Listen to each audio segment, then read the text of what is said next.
Okay, अर्को नयाँ question आएको छ र यो पनि अलिकति ठुल्ठुलो भ्याल्युवाला छ तर गाह्रो छैन। यहाँ के छ, cut 8a 4a 2a 8a, यहाँ 8 छ, यहाँ पनि 8 छ, ओकेन।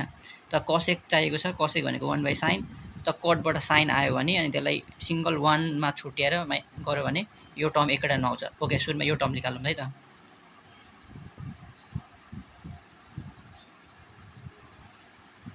कट भनेको कस बाई साइन।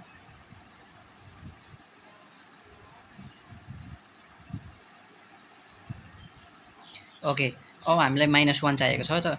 माइनस चाहियो भने कस 8a भनेको कस 2 4a, यसबाट आउँछ 2 cos square 4a minus 1 by sine 8a।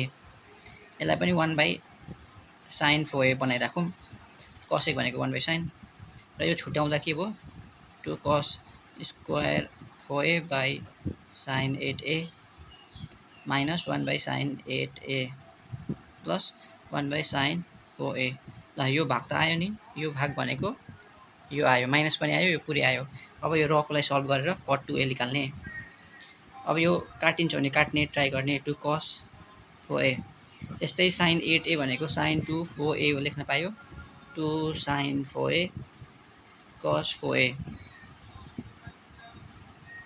यो भनेको यो भइसक्यो है त, पछाडि लेख्ने, यो यताको लेख्ने 1 बाई साइन 4a, यो यता लेख्ने इक्वल टु 2 2 काट्यो, दुईटा कस काट्यो, त्यसो भए कस 4a by sine 4a plus 1 by sine 4a minus cosec 8a। Okay, अब यहाँ एलसिएम लिन मिल्छ नि त, एलसिएम लिने साइन 4a। अब हामीलाई कट 2 मा चाहिएको छ, त्यसो भए यसलाई अझै 2 बनाउने, कस 4लाई 2 बनाउने र माथि हामीलाई कट चाहिएपछि माथि कसै चाहियो। त्यसो भए कट 4a भनेको कस स्क्वायर 2a माइनस 1 अनि यो प्लस 1 त भइहाल्यो एलसिएम लिएपछि होइन, त्यो एलसिएम लिने नि बुझिन्छ है त।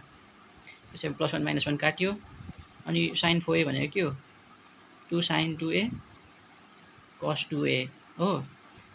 यो स्टेप बाई स्टेप गर्ने, एकन काट्ने अनि अर्कोपल्ट चेन्ज गर्ने, अनि त्यसपछि 2 2 काटिन्छ, अनि स्क्वायर एउटा काटिन्छ, कस 2a बाई साइन 2a रहन्छ माइनस कसेक 8a।